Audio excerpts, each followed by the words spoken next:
Ei, a paz do Senhor, aqui é o irmão Felipe.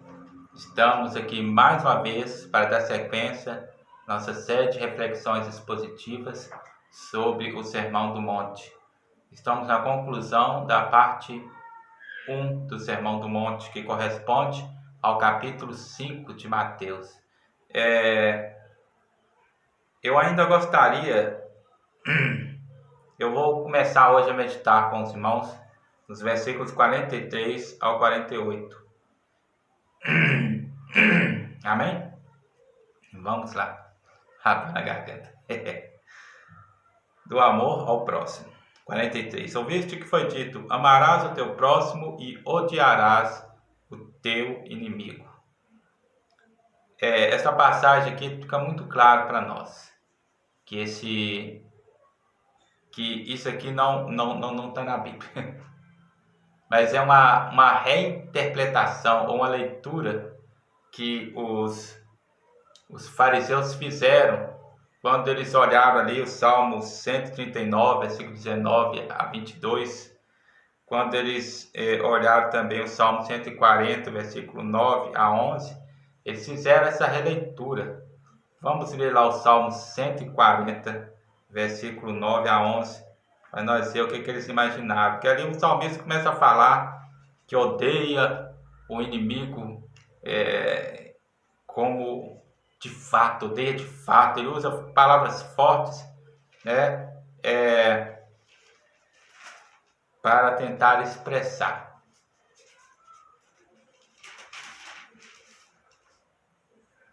Salmo 140, versículo 9 em diante.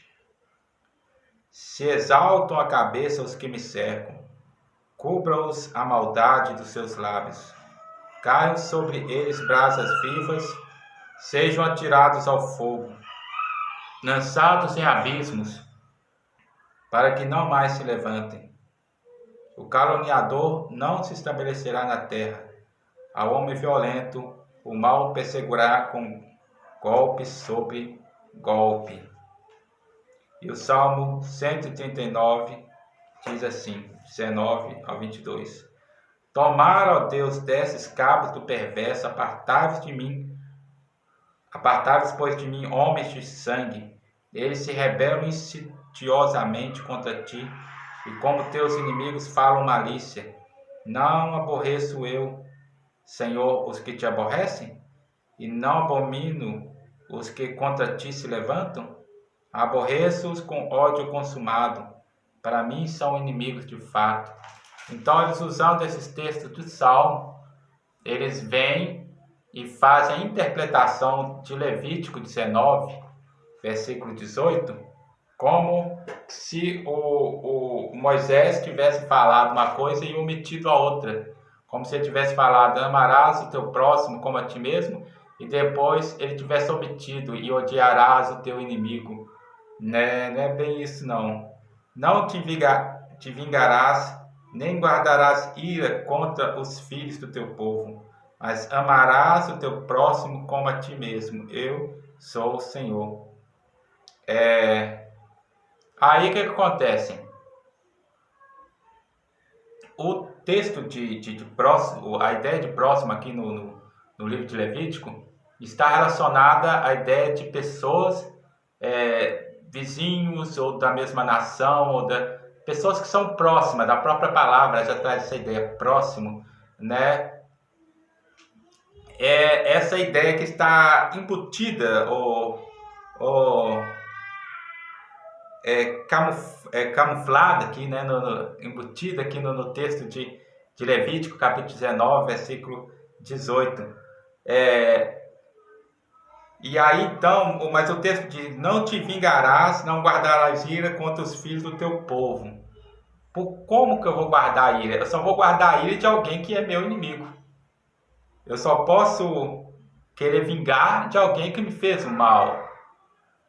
E é justamente isso que parece que eles não conseguiram entender no versículo e acabaram por distorcer o versículo. Ou seja, o texto ainda ele é pequeno no sentido da sua abrangência.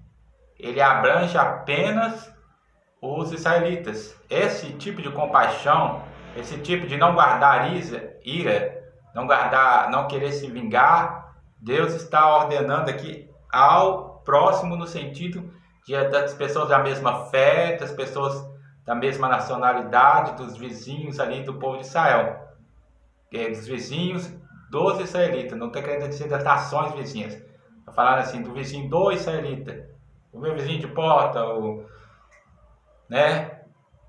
da mesma cidade, aqueles que são israelitas. Então, com isso, o israelita ele interpreta o seguinte: então eu posso aborrecer o samaritano e eu posso também guardar a ira contra o sírio, contra o egípcio, contra contra os romanos que nos oprimem, né? O texto, como eu falei aqui, ainda está um texto limitado. Essa ideia aqui ainda está limitada. Mas Jesus ele faz uma ampliação dessa ideia. Os fariseus eles fazem uma limitação, eles limitam mais ainda. Porque quando eles fazem a sua limitação, quando eles fazem a sua aplicação, né, odiarás o teu inimigo, eles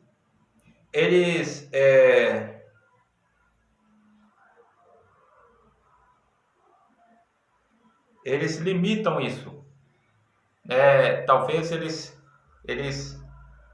guardassem ira ou ressentimento até mesmo contra um judeu, né? E eles limitam isso. O texto já é limitado na interpretação simples, mas eles limitam mais ainda, levando isso à interpretação de algo assim bem mais estreito. Ou seja, eu amo aqueles que me amam, eu só ajudo aqueles que me ajudam, aqueles que me querem bem, eu quero bem também. E aí Jesus falou, não, mas os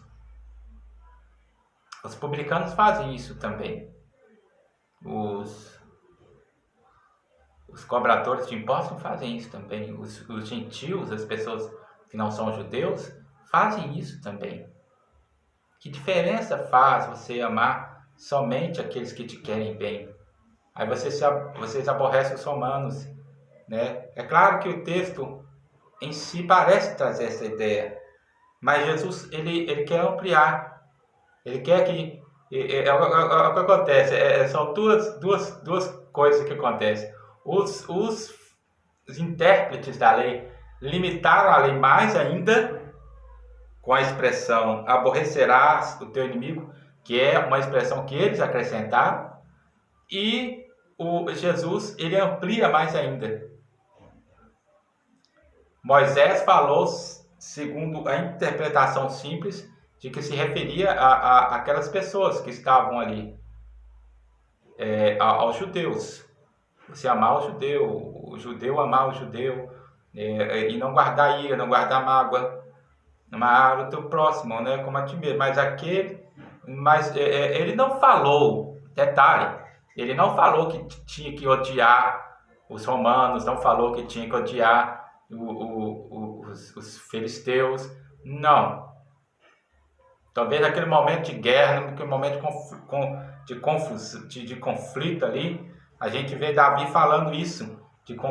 Mas veja o que Davi fala. Davi ele não fala de inimigos que estão simplesmente contra ele, contra Davi.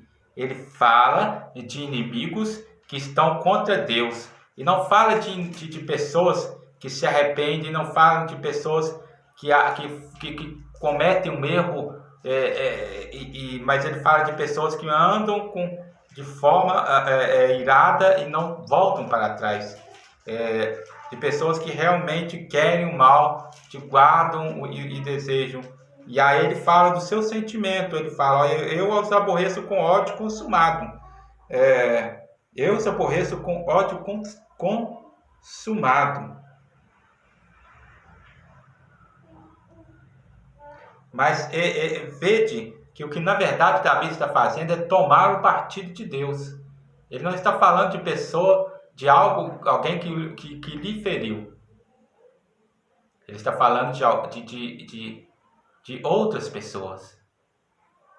Ele está falando de pessoas que estavam contra o próprio Deus. Versículo 19. Tomar, ó Deus, desses cabos tu perversa, apartai-vos de mim, homens de sangue. Eles se rebelam insidiosamente contra ti. Olha. E como teus inimigos, tá vendo? Mais uma vez, falam malícia. Não aborreço eu, Senhor, os que te aborrecem? E não abomino os que contra ti se levantam? Vede que é uma interpretação equivocada da parte deles. Em nenhum momento Moisés falou que eles deveriam guardar ódio ou odiar as nações que os cercavam. Em nenhum momento Moisés traz, pelo contrário, ele simplesmente fala: ame o teu próximo como a ti mesmo. Mas ele não disse: odeie teu inimigo. Não. Vamos ver aqui a Bíblia o comentário do Novo Testamento, aplicação pessoal, diz algo sobre isso. Os fariseus interpretavam Levítico 19:18 como um ensino de que deviam amar apenas aqueles que retribuíam esse amor. A palavra próximo refere-se a alguém da mesma nacionalidade, como eu já falei, e da mesma fé. Eu deveria ser judeu também, ou no caso fariseu, deveria ser fariseu também. Embora nenhum verso da Bíblia diga explicitamente: aborrecerás o teu inimigo. Os fariseus podem ter reinterpretado algumas passagens do Antigo Testamento a respeito do ódio pelos inimigos de Deus. Os inimigos de Deus.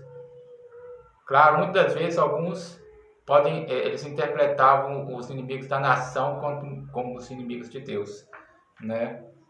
Jesus explicou: amai a vossos inimigos e orai pelos que vos maltratam e vos perseguem. Agora Jesus ele vem e fala: mas Deus tem uma atitude diferente. Vamos continuar a nossa leitura? Eu comecei e parei para poder fazer essa observação. Vamos continuar a nossa leitura? Vamos lá. 44. Eu, porém, vos digo: amai os vossos inimigos e orai pelos que vos perseguem. Se os fariseus limitaram mais ainda, como eu disse, eles limitaram isso a pessoas da mesma fé e da mesma nacionalidade. Da mesma nacionalidade, então deveriam ser os próximos judeus. Da mesma fé, então deveriam ser pessoas que compartilhassem a mesma ideia que eles. Logo, por isso eles aborreciam Jesus, porque Jesus não compartilhava das mesmas ideias que eles. Pelo contrário, eles reprovavam em suas ideias e em suas condutas. Embora falasse que eles são pessoas mestres da lei, são pessoas que sabem ler a lei, no entanto, ele os reprovou pelas suas condutas. Mas em nenhum momento ele demonstrou ódio para com eles, por eles terem uma conduta diferente, mas pelo contrário, eles guardaram ressentimento contra ele até o levarem à cruz do Calvário. Mas Jesus faz o contrário dele. Ele não limita o próximo apenas a pessoa da mesma fé e da mesma nacionalidade. Jesus usa uma interpretação de próximo bem diferente da interpretação que as pessoas costumam ter. Certa vez, Jesus foi indagado por um fariseu. Certamente o fariseu lembrou do sermão da montanha e fez uma pergunta para Jesus: mas Jesus, o que é o próximo? O que é o próximo? O que é o próximo para ti? O que o Senhor acha que é o próximo? Então Jesus virou para ele e falou: olha aqui.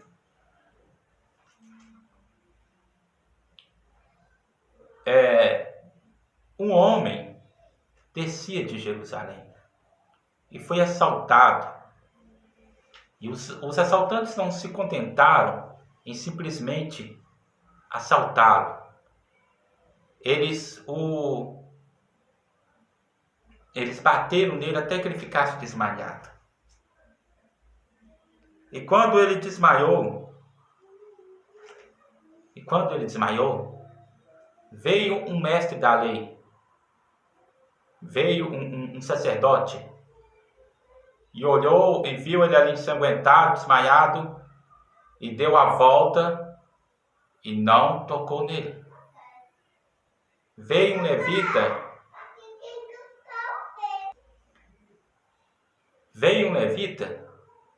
e fez a mesma coisa que o sacerdote, passou e deu a volta.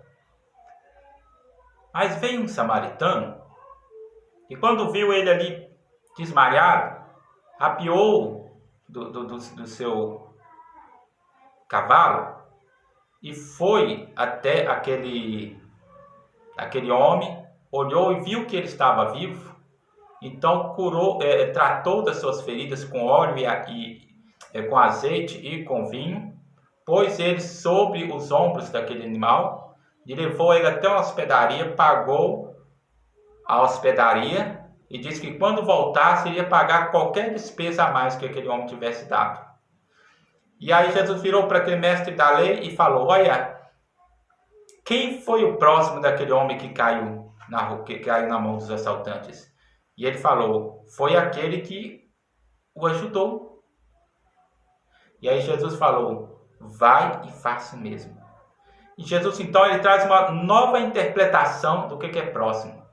Para Jesus, o próximo é aquele que está, o próximo meu é aquele que está ao meu, é aquele que a minha mão pode alcançar para ajudá-lo. Deixa eu dar falar diferente do que eu terminei de falar. Para Jesus, o meu próximo é aquele que está no meu caminho e que tem necessidade da minha ajuda. O meu próximo é aquele que está necessitado e que eu posso ajudar. Ele será meu próximo se estiver ao alcance de eu ajudá-lo.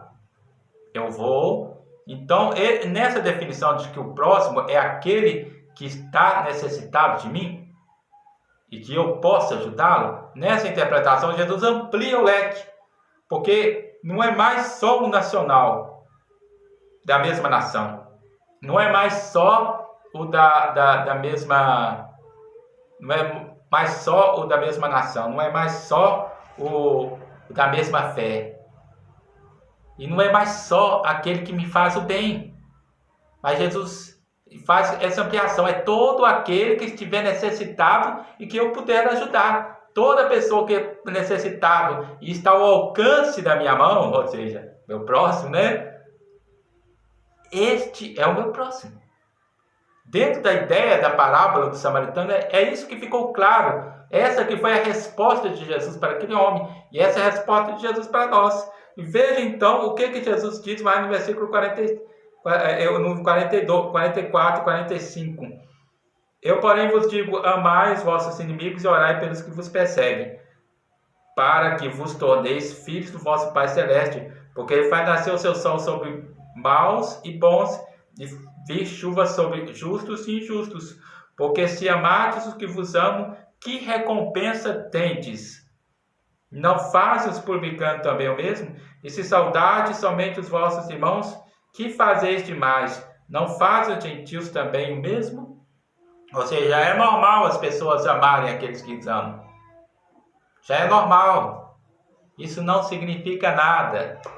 Você amar a Deus, o que João diz lá na carta de João, não significa nada, porque João diz o seguinte: nós o amamos porque ele nos amou primeiro. Então a glória é de Deus, porque ele nos amou sendo nós pecadores. Então, eu porém vos digo: amai os vossos inimigos. Aí Jesus começa a trazer a ação, né? E orai pelos que vos perseguem, para que vos torneis filhos do vosso Pai. E aí Jesus conclui, 48, dizendo assim: portanto, sede vós perfeito, como perfeito é vosso Pai Celeste. Essa perfeição aqui, ela está, você interpreta o que Jesus quis dizer com perfeição, lendo do versículo 43 ao versículo 48. Se você tentar ler esse versículo isoladamente, você vai dizer, então eu não consigo ser perfeito. Eu não consigo, então, agradar a Deus. Porque Deus é infinitamente justo, infinitamente bom, infinitamente santo. Eu nunca alcançarei o padrão de Deus. Mas Jesus, ele não quer que você seja perfeito como Deus, de acordo com a eternidade de Deus. Porque a eternidade de Deus está muito além da sua mão, está muito além da sua visão. Você jamais chegará lá. Porque você, por mais que nosso espírito seja infinito, no entanto, nosso espírito não é eterno como Deus. Ele tem um limite, sempre terá um limite. Ele pode ampliar o seu limite, mas ele sempre terá um limite. Então, Jesus, ele fala, sede vós perfeitos, mas ele dá um modelo. Ele diz para nós sermos perfeitos de acordo com aquilo que nós podemos ver, sermos perfeitos como Deus, de acordo com aquilo que nós podemos ver, de acordo com aquilo que Deus nos mostra, de acordo com as obras que Deus manifesta, que nós podemos ver e entender e pelo menos tentar imitar.